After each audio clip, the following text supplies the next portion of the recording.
everyone, this is Bob Sorrentino from Italian Roots and Genealogy. Be sure to check out our blog and our YouTube channel and our newsletter and our great sponsors, Your Dolce Vita, Italy Rooting, Phil Italy, and Abiativa Casa.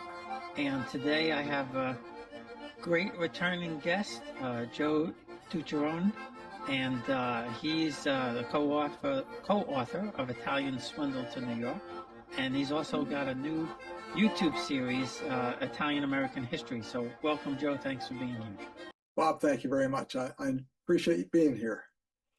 No, it's great stuff that you're putting out there. So what prompted you to start expanding now from the book out to doing some things on YouTube? Actually, that started about a year and a half ago. I wanted to somehow commemorate a local event in my hometown. The first Italians in my hometown, and actually the first Italians who were permanent settlers in the Youngstown area. And I wanted to commemorate that because a year ago was the 150th anniversary of that event. Wow, you know, that's hard to believe. A lot of people don't realize how long Italians have been here, and when they started coming and what they did when they got here. Right. Yeah. Yeah. You know, most historians mention that the great mass migration of Italians began in 1880. And when they say that, in a way that's true, but unless you look at the details and the background and the context of world events, it's really not true. It started earlier than that if you do those studies. Yeah, and you know, even as far back as Thomas Jefferson, he had an Italian confidant or friend or whatever you want to call him, right? With respect to the YouTubes, what significantly happened that you put in the YouTube video? And I've got a half a dozen of them up there. Which one are you referring to now? oh, the one that I wanted to talk about was the one about the railroads. Okay, right. Okay. So yeah, that's one of my most recent. It's based on events that we uncovered in the book, the Italian Swindled to New York book. And I wanted to expand on that and find out, if I could, more information, because the publisher of our book said, look, we'll give you 50,000 words and that's it. You can't put any more in there. And so we had to limit everything we said to fit that guideline. And I knew there was a lot more to find about these Italians who came down to Virginia in 1872. So that was the impetus for that video. Yeah, and that's something. And you know, see, you learn something every time I talk to you or somebody else. I learned them. Who knew there were Italians in Virginia in 1872? Right.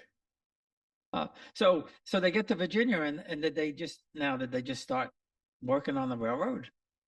How about I give you just a little bit of background first? Yeah, good.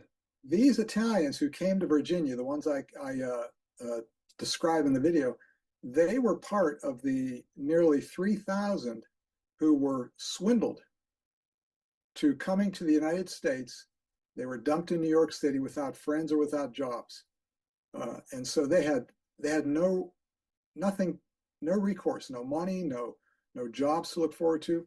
And what happened was the superintendent of Castle Garden, Bernard Castlery, put out the word that I've got a lot of people looking for work. And it just so happened that the governor of Virginia was looking for men to come down to work there because Virginia had been decimated by the Civil War. They lost upwards of 30,000 working men. And so he needed help. He needed people to come down and work. Basically, he wanted farmers to come down and work the fields because there were a lot of farms that were fallow because of the soldiers who were killed there, the Confederate soldiers. And so Bernard Castlery found out about this, and they communicated. He and the governor of Virginia communicated about this, and 200 Italians were booked to Virginia. But kind of along the way, it was decided that instead of them being farmers, they would go to work in the city of Virginia to help in a railroad project. They were building a railroad tunnel under the city. They were doing that to avoid destroying historic landmarks. You know, the Churchill area of Richmond, I think it's where Isn't that where Patrick Henry gave his speech, "Give me liberty or give me death"? Hey, I'm not sure. I don't know a heck of a lot about Virginia. I've driven through there, but Yeah, I'm not real sure either, but I believe the Churchill uh, area was historically significant, and the Chesapeake and Ohio Railroad wanted to connect to the Tidewater so they could ship goods through to and from overseas, and the best passage was to go through Richmond. And unfortunately, the initial plan put that railroad right through Churchill. Well, they couldn't do that. They couldn't destroy this historic area, so they decided to build a tunnel under the city, and that's what they needed these Italians to come and do to help dig this tunnel. that's just so interesting, to hear these stories and find out. What year was that? This was in December of 1872, Wow. long before the 1880 date that everyone thinks that Italians came to this country. This happened 8 years earlier than that. So now did these men, I mean, were they the first of a larger group to go there? And did they settle there, or did they move on from there? There were already Italians living in Richmond at the time. I don't know how big the colony was, but they were established and they were well liked by the general populace. They had a beneficent society. They had a ball, I believe, a few months or a few weeks before these Italians from New York arrived. So they were kind of, accepted by society and moving in societal circles in Richmond. I'm gonna show a little clip of that just to whet people's appetite, and so they could see what you have to offer in this particular video. 3 months after their arrival, opinions differed on the performance of the Italians. Some praised their efforts. The Italians, now employed at the tunnel and on the terminus of the Chesapeake and Ohio Railroad, are an industrious, frugal, and painstaking class of laborers. They mind their own business, work well, and promptly pay for what they get. We have room for more of them. Yet others voiced disappointment. One Virginia African is estimated to be worth 3 Roman citizens in that kind of work. Now I know one of your I guess I think this is the most recent one that you did, was the whole castle garden to Liberty Island versus Ellis Island, right? Yeah, the one we've just been talking about, the Italians coming to Richmond to help dig the tunnel and then to build the 2 railroad viaducts in the mountains. That's a sort of it's a nice feel-good story, but it's limited to a couple of hundred Italian immigrants. The one you just mentioned, the Castle Garden Ellis Island story, is really big. It's a national story, and let me tell you why. And I didn't know this until I started the research. In 1890, Congress had decided that Castle Garden was no longer adequate to handle the huge numbers of immigrants that were coming in to the country. They decided to open the first federal immigration bureau. See, up till that time, there had been an immigration bureau in New York City called Castle Garden, but it was a state-run entity. And it was located, as you probably know, on the tip of Manhattan Island. So when immigrants came off the boats, they were immediately surrounded by some undesirable elements, people trying to put them up in shabby boarding houses, sell them goods, all sorts of criminal activities. And so in 1890, the United States Congress decided we have to have a controlled environment to bring immigrants into this country. It has to be a federally operated environment. In fact, they stated that this cannot be entrusted to the states. And they were referring to the Castle Garden facility, which was operated by the state of New York. They put William Windom in charge of locating this new facility. Now, let me give you some background. In 1890, when this was all under discussion, the Statue of Liberty had already been standing on Bedloe's Island for 4 years. It had just arrived 4 years earlier. it seemed to take a little while, but America fell in love with the statue. They called it Our Beloved Lady Liberty. And it's located on an island, a limited access area. It's the kind of place that the U.S. Congress would have thought to build this immigration center. Think about it. In fact, William Windom said, it's quoted in my video, that this seems to be the best place to bring immigrants because as their ships come into the harbor, they'd be welcomed by the grand statue of Lady Liberty. What could be more fitting, he thought. So that's the background. Why then, as I ask at the beginning of the video, why then did they decide to put this new immigrant depot on Ellis Island instead of Bedloe's Island, where the Statue of Liberty was? That's the big question. And it's sad to say the answer lay in anti-Italian bias, because what was happening in 1890 was the United States was seeing a huge surge in Italian immigration. At that time, immigration from Great Britain, Canada, Ireland, Germany, those had all been countries that had sent huge numbers of immigrants to this country in the 1860s and 1870s and early 1880s. But immigration from those countries, the four leading countries when it came to immigration into the United States, the immigration from those countries was declining. At the same time, immigration from Italy was beginning to skyrocket. And what was happening was a lot of those Italian immigrants were brought here by Padrons. Those were the Italian bosses. And they were brought over in the thousands. And the Padrons negotiated with railroad companies and coal mines to send hundreds of Italian laborers on each of these construction projects or mines, and they would come in, and the Padrons would offer the owners, I'll tell you what, my men will work for half of what your American laborers are working for. Well, American industry loved the sound of that. More background on this is that in the 1870s, 1880s, and 1890s, America was in what was called the Gilded Age. The Gilded Age referred to the huge expansion of the country westward, the huge increase in steel output. In other words, the country was really blossoming industrially, and it needed workers. It needed workers desperately in the last half of the 18th century. The Padrons were able to furnish this. But, you know, if you think about it in perspective, Americans didn't want this. Their husbands and sons were being displaced by these foreigners. It wasn't really the fault of the Italians. They were swindled over here continuously in the latter part of the 19th century by the Padrons. And so they were brought in, they were forced basically to do what the Padrons told them to do.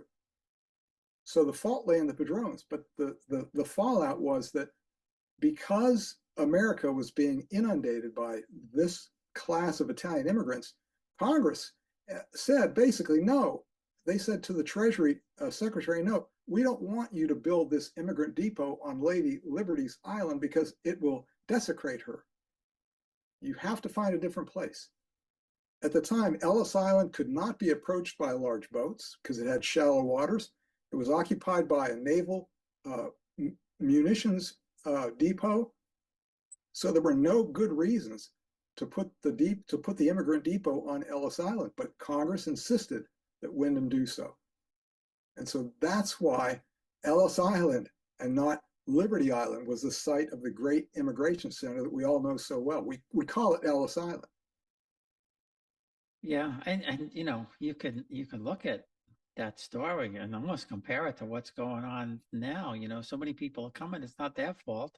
Right. They're being invited in, but you know, instead of Padrons, now you have these cartels making tons. And I mean, the money they're making probably pales in comparison to what these Padrons were making back then. Right. It's an interesting story, and for us, it's a sort of sad story. But you have to look at history dispassionately. You have to realize it can't always be a happy ending. it can't always be good.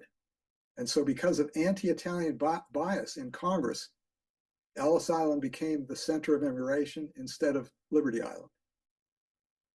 Yeah, and I didn't know it. That it was because of the Italian. You watch some of these documentaries on Ellis Island, and you see the things like the one that stands out to me was that I don't remember the doctor's name, but he was the one who apparently uh, he had drawings or pictures of people, and then hung. If you look like this, you're an imbecile. If you look like this, you're an idiot. That kind of stuff.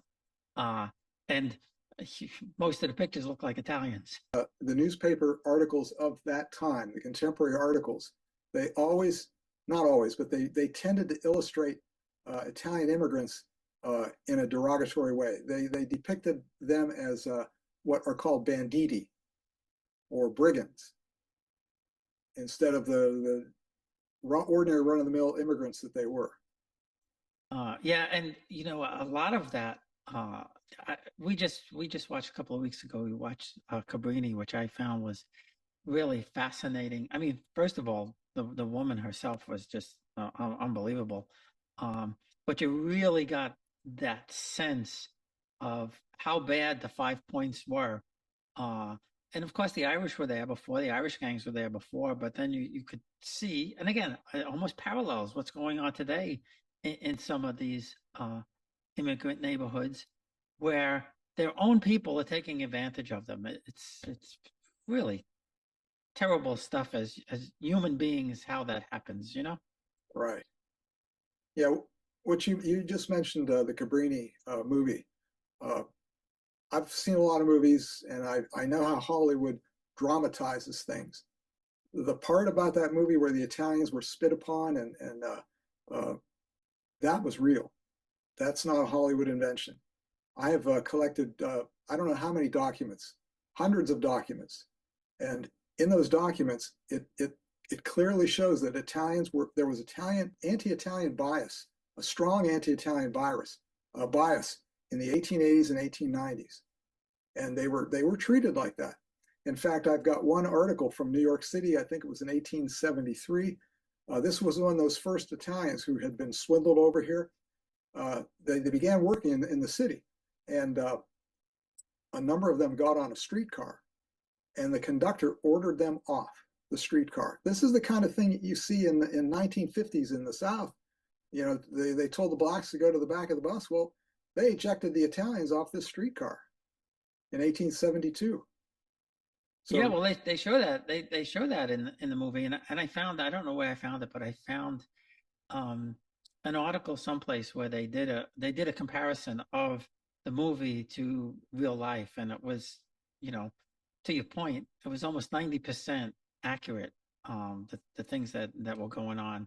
right. They said, like, the mayor, for example, he wasn't the real mayor, and they said in some cases they like they usually do in Hollywood, they'll make one character out of three or something like that. But the scenes of 5 points and how she was treated both in Italy and in America were pretty true. But I just came away I remember hearing about Mother Cabrini in grammar school because she was made a saint not shortly before I was in school.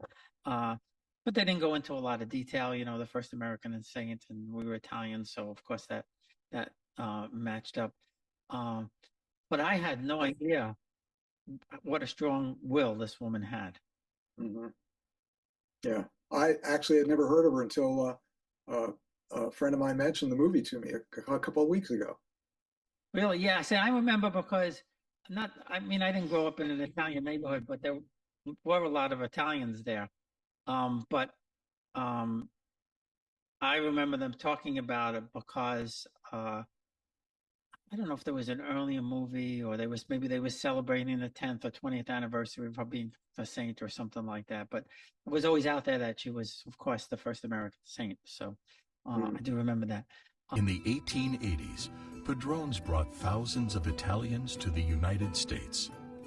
During that time, attitudes toward the newcomers hardened as they displaced American workers. When the Secretary of the Treasury, William Windom, suggested landing migrants on Liberty Island.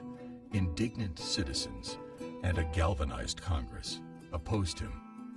As a result, the nation's storied immigration center would rise on Ellis Island, and a half-mile of open water would keep the lowly foreigners from Bartholdi's famous sculpture. The unrestrained importation of Italian immigrants by Padrons had determined, in large part, the site of America's historic gateway.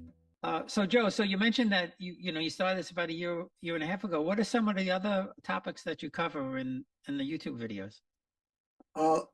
So far, the videos cover things that I've unearthed over the last dozen years, and a lot of which appeared in my books.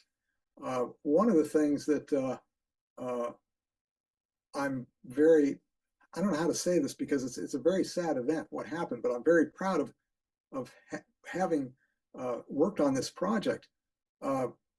When those Italians came to my hometown in 1873, 150 years ago, there was also a group of them who went to a town right next door, just walking distance away from my hometown. And what happened there was worse than what happened in my hometown. What happened there is the Italians were being harassed by the locals. The Italians came in and took the jobs that the locals had quit. The locals went on strike. These were in the coal mines of my area. The local miners went on strike. The owners went to New York City, brought these Italians in. The Italians had no idea they were being brought in as strike breakers. They didn't know until they got there. But they were poor. They couldn't return to New York City, so they had to do what they had to do. They went into the mines. And so the miners, and this little village was called Church Hill, by the way. It had nothing to do with Church Hill in Richmond, Virginia. Church Hill, Ohio was a small mining village, and the Italians there were harassed as they worked in the mines. The strike came to an end. Some of the miners who had walked off the job were told, "You're not welcome here." They were not welcome to come back to the mines.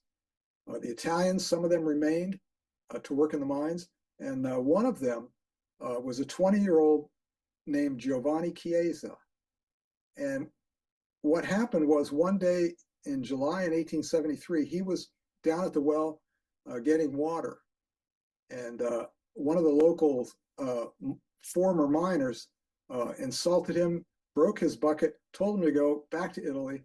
And that's when Chiesa went back to his barracks, his shanty. He had 7 other Italians living there with him. And he said, "I'm sorry, I can't bring your water. I was attacked." And the Italian said, "We'll go without water today." A short while later, that man, his name was Trotter, William Trotter, came to the barracks, and he wanted to continue the fight. He had not had enough of it, and so he started a fight with Chiesa. The rest of the Italians joined in, and they injured Trotter. Well, Trotter left. The village heard about the fight. They heard about Trotter being injured. 200 locals showed up, surrounded the barracks, and attacked and burnt the place. And there was one German living with those 7 Italians. And the German was the first one to escape. The crowd didn't hurt him. They said, "You can go as long as you do not bring the police." So the German left. The Italians, one by one, left the burning building. They were beaten as they came out, severely beaten. One of them was beaten so bad he had to have a leg amputated. Another had 2 broken arms. So this was not just a few punches. They were beaten with clubs and stones. The last person out of the building was Giovanni Chiesa. And he was so badly beaten by the mob that he died that evening. And it turns out that, as far as I can tell through my research, he was the first Italian to be lynched in this country. And you don't hear about that because, well, nobody cared about the Italians in those days. I did research to see when the first Italians were lynched in this country, and I found a book, I can't remember the name, I think it's called Rope, something with the name Rope in it. Anyway, the author of that book said that the first Italians lynched in the United States, that happened in 1886, she said. Well, my study showed 13 years earlier, Giovanni was lynched. Now you might say, oh, doesn't the lynching involve a hanging? If you go to the NAACP website, a hanging, it could be a part of a lynching, but not necessarily, it does not necessarily define a lynching. If a person is severely beaten and is killed, that's a lynching in modern terminology. Yeah, see, I didn't know that. You always associate with the lynching with being hung or something like that. Right. Uh, and yeah, it's important for us to get these stories out because it's part of our history. Like you said earlier, there's not always a happy ending to everything like that. I mean, Exactly. we've certainly, come a long way, but as we spoke in one of the other videos that we did, now we've gotten this whole stereotypical kind of wise guy type of thing that's um we're not like that. It's just uh, uh, almost a cartoon image sometimes of Italians, you know what I mean? Right. Yeah.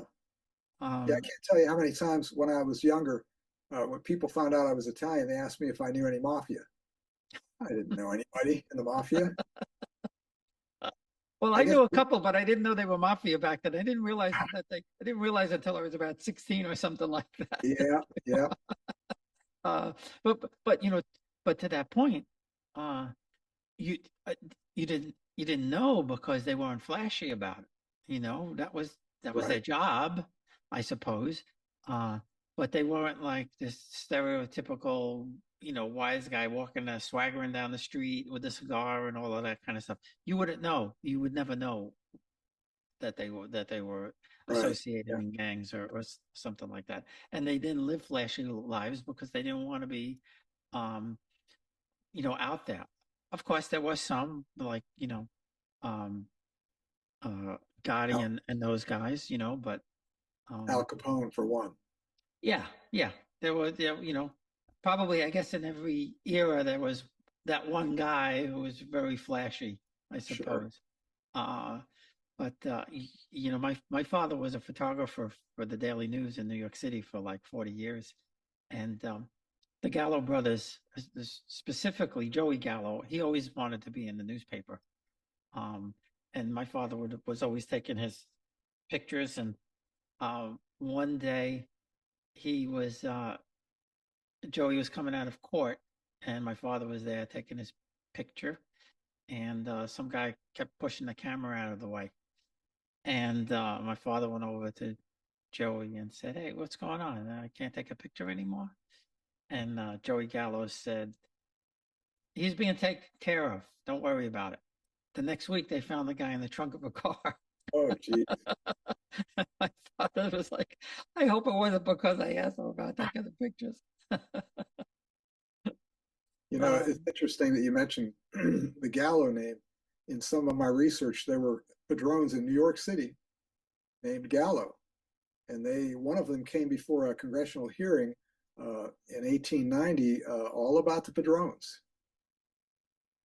Wow, so they were having hearings way back then.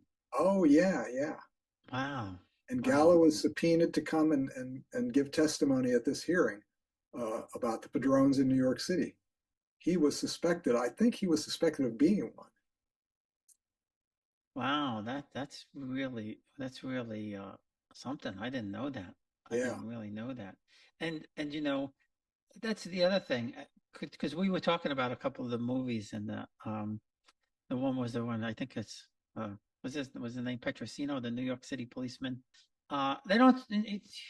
They made one movie about him. Ernest Borgnine played him, which I thought was a fascinating movie, but they don't talk a lot about the Italians that were actually fighting crime.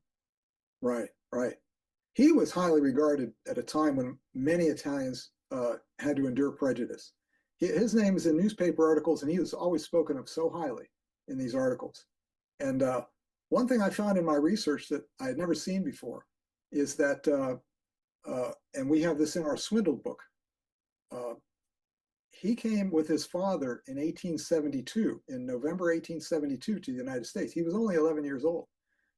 And it turns out the ship he was on was one of those named by Congress as one of the swindle ships. And it was believed that most, if not all, of the Italians on that ship had been swindled to this country. So Giuseppe Petrosino and his father Prospero may well have been victims of their countrymen, their cheating countrymen, and they were brought here on false promises. And so to me, it's interesting that Joe Petrosino, who became such a well-known crime fighter, began his life in this country as a victim of a crime. Well, I wonder, maybe that's why he was so adamant about going after, because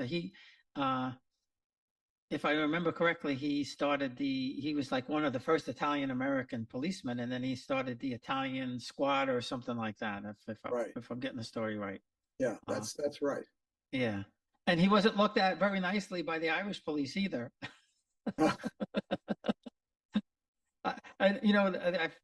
The other story that comes to mind was the story that I heard from somebody that lived in Brooklyn, and how his church was built. And his church was built because the Irish wouldn't let the Italians have mass in the church in Italian.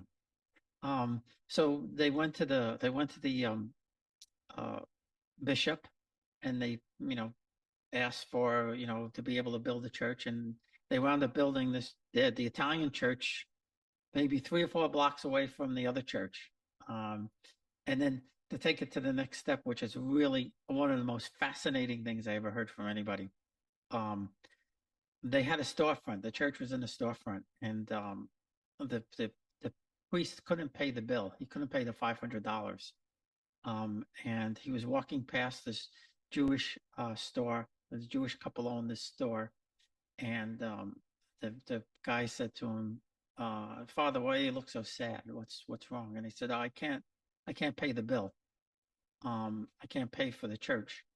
And he said to him, and a young couple, and he said, "I'll pay it." And this Jewish man and his wife collected from Jewish families $500 and gave it to the priest so he could, pay the rent or whatever. This was 1913. In 1939, by this time, the husband had passed away. His family was writing letters from Austria to his wife saying, "We need to leave Austria because the Nazis are coming and we got to get out." She tried to get help from the government, the U.S. government. She couldn't get any help. And somebody told her to go to Cuba, that there was a priest in Cuba that might be able to help. She goes to Cuba. She gets off the plane, and she's greeted by an altar boy and the archbishop.